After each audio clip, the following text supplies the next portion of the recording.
میں نے جتنی ہسٹری اسٹڈی کی ہے، جو سچویشن میں نے اسٹڈی کی ہے،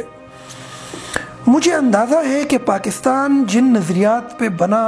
70 سال بعد اس نظریات کے ساتھ دوبارہ اٹھ رہا ہے، اور یہ نظریات اس کے ساتھ یہ پاکستان اٹھ جائے گا۔ عمران خان جہاں جانا چاہتے ہیں وہاں پر پہنچ جائے گا۔ یہ وہی فورس ہے جو عرب کی سرزمین میں حضور صلی اللہ علیہ وآلہ وسلم نے اس وقت اٹھائی اور وہ لوگ نکل گئے اور روم اور شام کے ساتھ ٹکرا گئے۔ یہ وہی احساس ہے، وہی فیلنگ ہے جو عثمانیوں نے، ترکوں نے اٹھایا اور جا کے اوٹومن امپائر 600 سال تک اسلامی ایک بہت بڑی سلطنت قائم کی، جس نے سائنس میں، ٹیکنالوجی میں، اسٹرونومی میں بڑا کردار ادا کیا۔ یہ وہی احساس ہے، وہی فورس ہے جس کو اقبال نے اپنے قلم کے ذریعے نوجوانوں میں اٹھایا۔ اقبال کہتے ہیں کہ تو راز کن فکاں ہے، اپنی آنکھوں پر آیا ہو جا، خودی کا رازداں ہو جا، خدا کا ترجمہ ہو جا۔ یعنی کہ وہ کہتے ہیں کہ جب آپ امر بالمعروف کی بات کرو، جب آپ ایاک نعبد و ایاک نستعین کی بات کرو، تو جب تمہاری خودی بیدار ہو، یعنی کہ جب تم اپنی آنکھوں پر آیا ہو جاتے ہو، یعنی کہ جب تم اپنے آپ کو جاننا شروع کر کے اللہ سے ڈرنا شروع کر دیتے ہو، تو تمہارے اندر ایک ایسی فورس ہو جاتی ہے کہ پھر جو تم کہتے ہو جاتا ہے، یعنی کہ تم کن فیکون کا راز بن جاتے ہو۔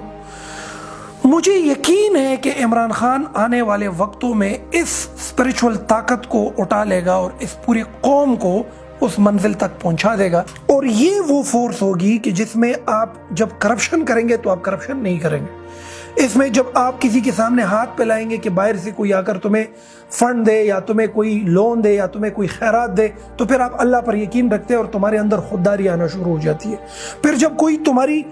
غیرت کو پکارے، کوئی تمہاری جو ہے عزت پر ہاتھ ڈالے، تو آپ اس وقت اللہ کے سامنے جواب دہ ہوتے ہیں، اور پھر آپ ریزسٹ کرتے ہیں اور ایک قومی غیرت کے ساتھ اٹھتے ہیں۔ ایسی قومیں سچ بولتی ہے، ایسی قومیں جھوٹ نہیں بولتی، ایسی قومیں ملاوٹ نہیں کرتی، ایسی قومیں کرپشن نہیں کرتی، ایسی قومیں کسی کی تقلید نہیں کرتی، ایسی قومیں صرف اللہ کے سامنے جواب دہ ہوتی ہے، اور ان کے لیے موت سے بھی ڈر ختم ہو جاتی ہے۔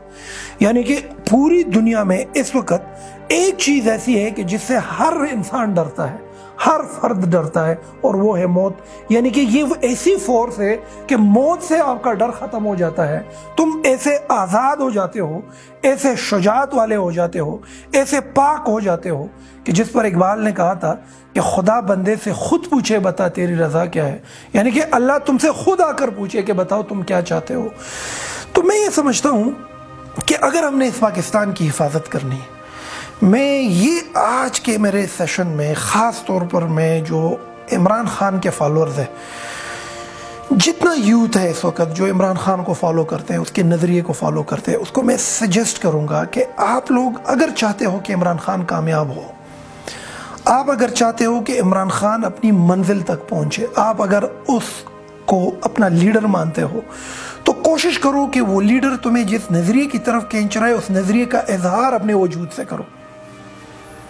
وہ لیڈر جس سمت تمہیں لے کر جا رہا ہے، وہ سمت، وہ اظہار اپنی اندر سے کرو۔ اپنی زندگی کے معاملات میں اپنے لیڈر کا جو میسج ہے وہ ایکٹیویٹ کرو۔ جب ہم بحیثیت معاشرہ یہ چیزیں اٹھائیں گے تو پھر اللہ تعالیٰ ہمارے ساتھ ہوگا۔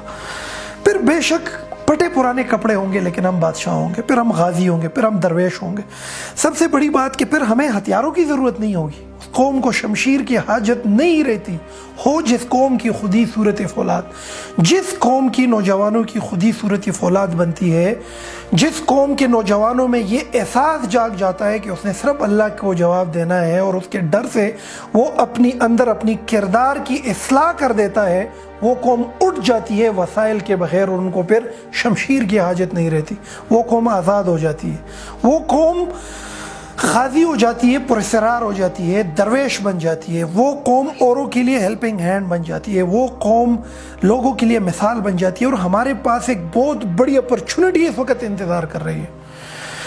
میں اس بات پر پھر ایمفسائز کروں گا کہ ایک بہت بڑی اپرچونٹی اس وقت انتظار کر رہی ہے۔ پوری اسلامی دنیا اس وقت غلامی کا شکار ہے، ان کو بھی ایک ایسی آپشن کی ضرورت ہے، ایک ایسا کردار، ایک مثال کی ضرورت ہے کہ وہ ان کو فالو کرے۔ تو جس دن ہم نے پاکستان کے اندر، ہم نوجوانوں نے اس پاکستان کی نظریاتی اور روحانی سوچ کو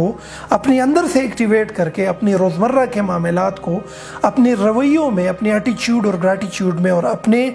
کاروبار میں، اپنی ایجوکیشن میں، اپنی صحبت میں ارد گرد اس فورس کو ایکٹیویٹ کیا، یاد رکھے آنے والی پوری اسلامی دنیا اس کی تقلید کرے گی۔ عمران خان، اس میں کوئی شک نہیں ہے کہ وہ اس چیز کو بڑے قریب سے دیکھ رہے ہیں، اور یہ فورس سمجھنے کے لیے ضروری ہے کہ آپ مغرب کے معاشرے کو قریب سے دیکھ لو، اور اس کے لیے ضروری ہے کہ آپ اپنے معاشرے کو بھی قریب سے دیکھ لو۔ علامہ اقبال نے مغرب کو بڑی قریب سے دیکھا تھا، اور اس نے ہمارے اپنے معاشرے کو بھی بڑی قریب سے دیکھا تھا، تو اس نے درمیان میں جو ڈفرنس تھی وہ صحیح طریقے سے حکیم الامت ثابت ہوئے۔ قائد اعظم محمد علی جناح نے بھی ان دونوں معاشروں کو بڑی قریب سے دیکھا تھا، اس کو پتہ تھا کہ بیماری کہاں پر ہے۔ اس نے قوم کے لیے جو فیصلہ اس وقت لیا، میرے خیال سے وہ ایک حکیمانہ اور ایک دلیرانہ سوچ تھی پاکستان کی یا سب کانٹیننٹ کے مسلمانوں کے لیے ایک الگ ریاست۔ اور اس وقت عمران جس راستے پر ہے، میں ذاتی طور پر شخصیت پرست نہیں ہوں، لیکن میں پچھلے مہینے دو میں جو مومنٹم کھڑا ہو رہا ہے اس وقت نوجوانوں کے اندر، جو تربیت کا عمل میں دیکھ رہا ہوں، جو بڑی بڑی یونیورسٹیز جو کام نہیں کر سکتی وہ ایک اکیلا بندہ جس طریقے سے کر رہا ہے، میں یہ سمجھتا ہوں اس میں پاکستان کا عروج ہے، اس میں اس پاکستان کے لیے خیر ہے، اس میں اس پاکستان کے لیے اتنی بڑی بشارت اور خوش نصیبی ہے کہ آج جو لوگ اس سوچ کے ساتھ جڑ گئے، اللہ تعالیٰ نے اس کو اس جہان میں بھی کامیاب کرنا ہے، اور اللہ تعالیٰ نے اس کو اس جہان میں بھی کامیاب کرنا ہے۔ اور ایک بات اور آپ کو بتاؤں کہ پاکستان جس نظریے پہ کھڑا ہے نا، جس فلسفے پہ کھڑا ہے، جس فلسفے کی طرف عمران خان اس وقت لوگوں کو کھینچ رہا ہے، ایگزیکٹلی یہی فلسفہ یورپ میں لوگ پریکٹیکلی امپلیمنٹ کر رہے ہیں، یعنی کہ وہ ہماری روحانی اساس ادھر پریکٹیکلی امپلیمنٹ ہو رہی، اور ہم مسلمان ہو کر بھی اس چیز کو اس طرح نہیں کر رہے۔ تو میں یہ سمجھتا ہوں کہ ہم نے اگر عروج پانا ہے تو ہم نے اپنے آپ کو تاریخ کے ساتھ اور اپنی نظریاتی اساس کے ساتھ جوڑنا ہے۔ عمران خان کے فالورز اگر عمران خان کو کامیاب دیکھنا چاہتے ہیں تو چیخنے سے، چلانے سے، کسی کے خلاف بات کرنے سے، کسی کی بدنامی کرنے سے، کسی کی نگیٹیوٹی کو ایکسپلور کرنے سے اور دکھانے سے بہتر ہے کہ ہم ان اشاروں کو، ان احساسات کو اپنے اندر خود ڈیولپ کریں، جس کی طرف عمران خان اشارہ کر رہے ہیں، جس کو امر بالمعروف کہتے ہیں، جس کے پیچھے ایاک نعبد و ایاک نستعین ہے، جس میں آپ اپنی خودی کو اٹھاتے ہیں اور پھر سرخرو ہوتے ہیں اور عروج پاتے ہیں۔ بسم اللہ الرحمن الرحیم۔ ہم عہد کرتے ہیں کہ ہم اللہ کے فرمان امر بالمعروف والنہی عن المنکر پر عمل کریں گے۔ ہم ہمیشہ حق کے ساتھ کھڑے ہوں گے اور باطل کو رد کریں گے۔ ہم عہد کرتے ہیں کہ ہم اللہ کے سوا کبھی کسی کے سامنے نہیں جھکیں گے۔ ہم عہد کرتے ہیں کہ ہم اپنی عزت نفس، اپنی پاکستانیت، اپنی خود مختاری، اپنی خودداری پر کبھی سمجھوتا نہیں کریں گے۔ ہم انشاءاللہ حقیقی آزادی حاصل کریں گے۔ ہم سب حلالی پرچم تلے یکجا رہیں گے۔ اللہ تعالی ہمیں کامیابی عطا فرمائے، آمین۔